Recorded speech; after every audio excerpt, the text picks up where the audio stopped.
Uningá, que o futuro é aqui.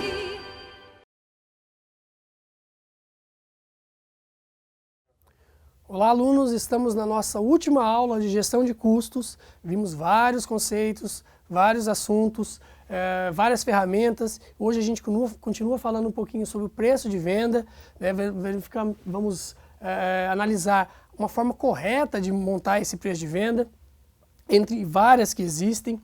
Então vejam, o primeiro item que eu trago aqui para vocês é a diferença de preço e valor, certo? Coloquei ali ó, um gráfico que o Bruno apresenta dizendo o seguinte: o custo, a gente apropria o lucro.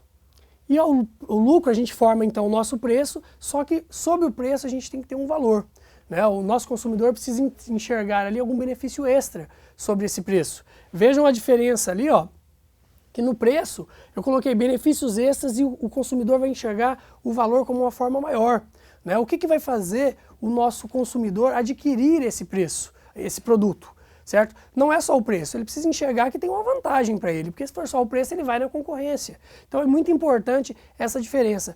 Preço é o valor que você está cobrando do consumidor. O valor não. O valor é o preço que o consumidor está disposto a pagar. E ele só vai comprar se o valor for muito maior que o preço, certo? Então, digamos que ele vai comprar lá um celular e o celular está custando R$1.000.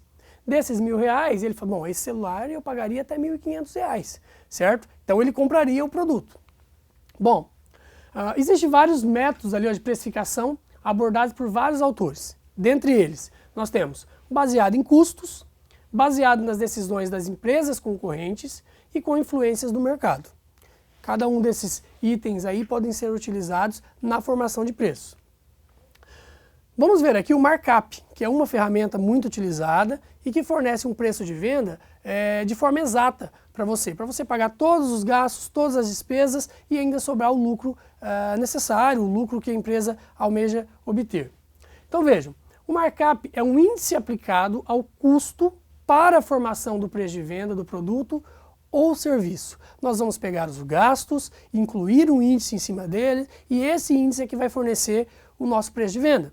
Como eu fiz uma breve introdução em uma aula anterior, eu disse para vocês, imaginem vocês que compraram lá, vão começar a vender roupas, e aí determinada camisa, vocês compraram por R$100, tem um custo de R$100. Por quanto você venderia? Incluindo todos então os seus gastos, a despesa com energia elétrica, salários, enfim. Por quanto você venderia? Ah, professor, eu venderia por R$200, porque daí eu jogaria então 100% de lucro em cima. Não é assim que funciona. Nós vimos que lucro vai ser só quando a gente descontar todos os gastos que a gente teve. E nós temos um agravante, que são os tributos, que são em percentuais. Então se você vai vender a sua camiseta por R$200 e vai pagar 10% de ICMS, você vai ter 20% desse imposto.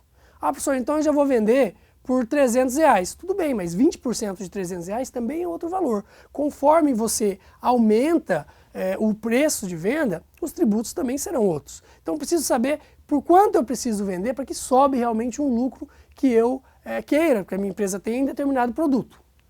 Bom, calcular o markup é bem simples. Nós temos a fórmula aqui, ó. Temos duas fórmulas. Nós temos o markup divisor e o markup multiplicador. Ambos chegam no mesmo resultado, tá? Então, o markup divisor, nós pegamos lá 100, um valor inteiro, que é o percentual do meu preço de venda, menos o percentual de gastos e lucro dividido por 100. Esses percentuais aqui de gastos e lucro nós vamos encontrar nas despesas e nos custos da empresa e também no lucro que ela deseja alcançar. Então vamos jogar nessa fórmula e ele vai dar um índice que ainda não é o preço de venda e esse índice a gente vai aplicar no custo do produto. Podemos utilizar ali também o markup multiplicador. Só que para calcular o markup multiplicador eu preciso antes calcular o markup divisor, porque a fórmula justamente envolve o markup divisor, é 1 inteiro dividido pelo markup divisor.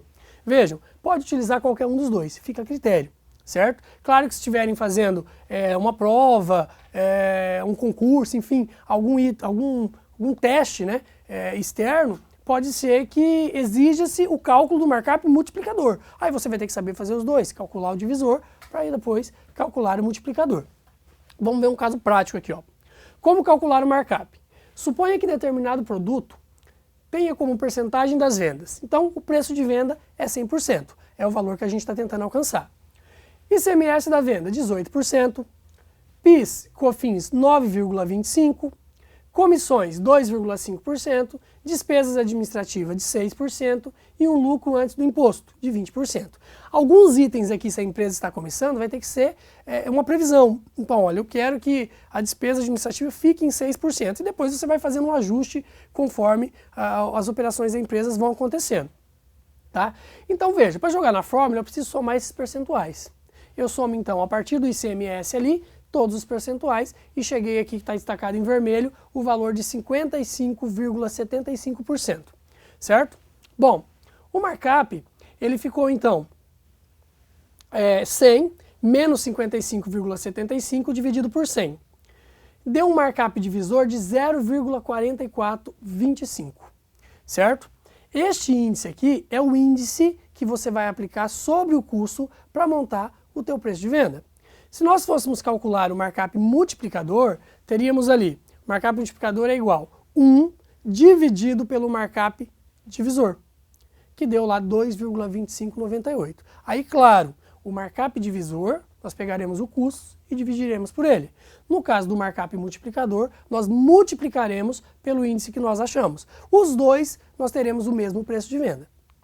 Bom, olha lá, esse índice de 0,44 é a taxa de marcação chamada de markup divisor.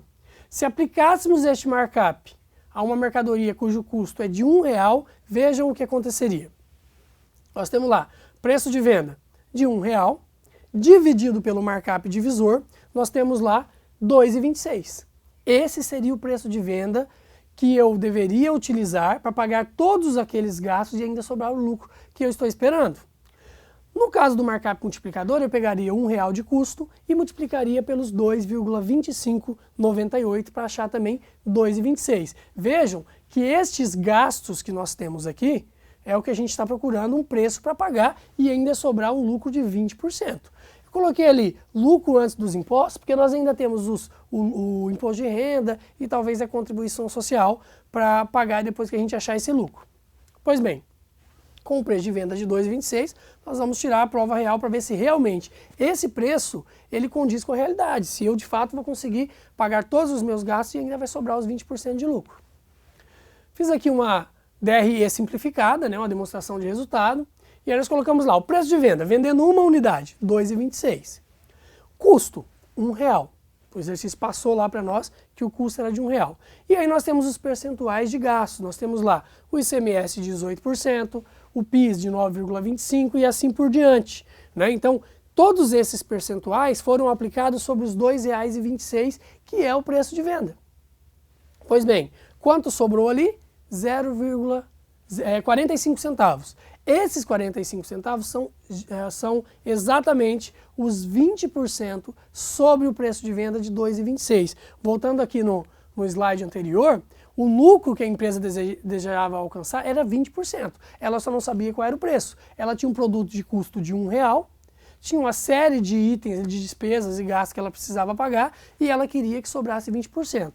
Vejam que sobrou exatamente 20% dessa mercadoria, como lucro dessa venda, dessa mercadoria. Então, se ela vendeu uma mercadoria, ela teve 45 centavos de lucro, duas mercadorias e assim por diante, ela vai aumentando esse lucro gradativamente. E aí, claro, né, isso aqui aliado, essa informação aliada à margem de contribuição e ao ponto de equilíbrio, a empresa pode fazer o ajuste necessário para ela, com certeza, ter sucesso.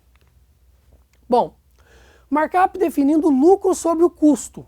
Tem uma outra opção. Ali nós colocamos o lucro junto com os gastos gerais, certo? Nós determinamos que não importava o preço de venda, eu queria que sobrasse 20% de lucro, que sobrou 45 centavos. Nós temos uma outra opção. Podemos fazer o seguinte, eu quero o lucro em valor, eu quero determinar quanto sobe de lucro em valor por unidade vendida.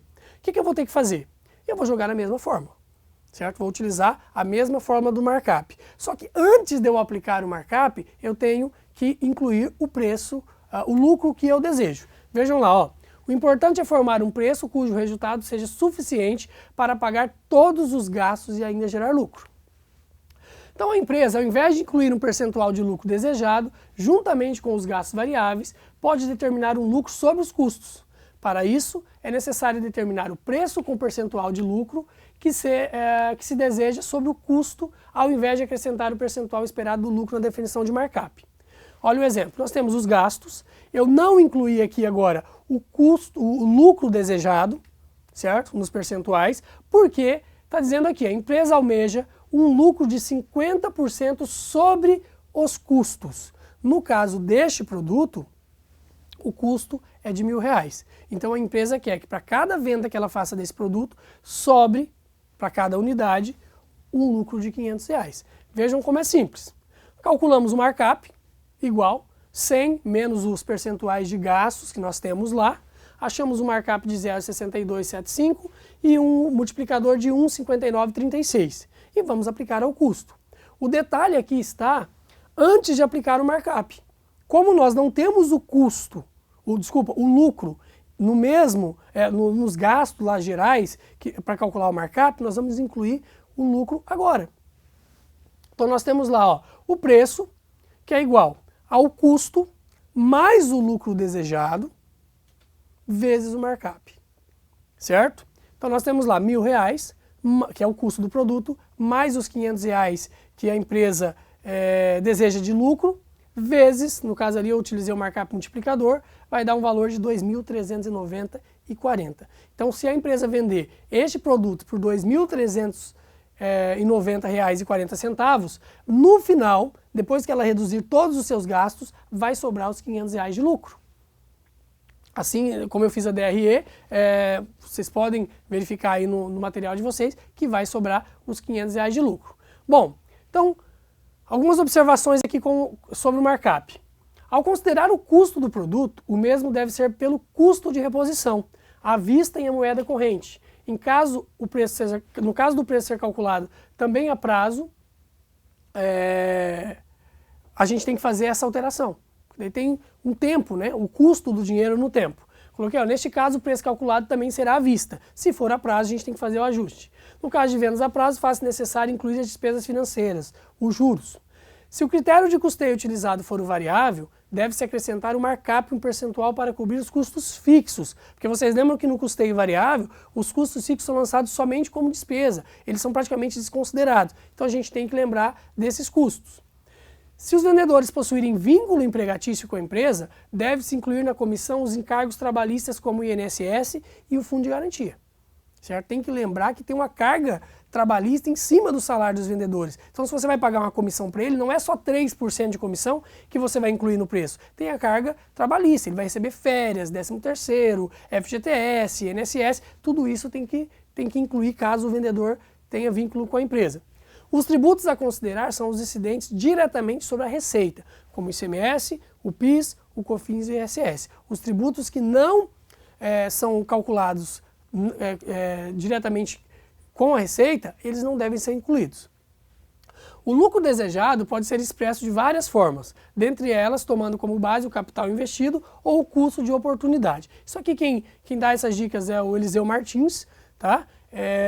Dicas importantes inclusive. O importante é formar um preço cujo resultado seja suficiente para pagar todos os gastos e ainda gerar lucro. Esse é o mais importante. Bom, essa foi a disciplina de gestão de custos. Nós vimos várias ferramentas, espero que vocês tenham gostado e tenham aprendido bastante. Até logo!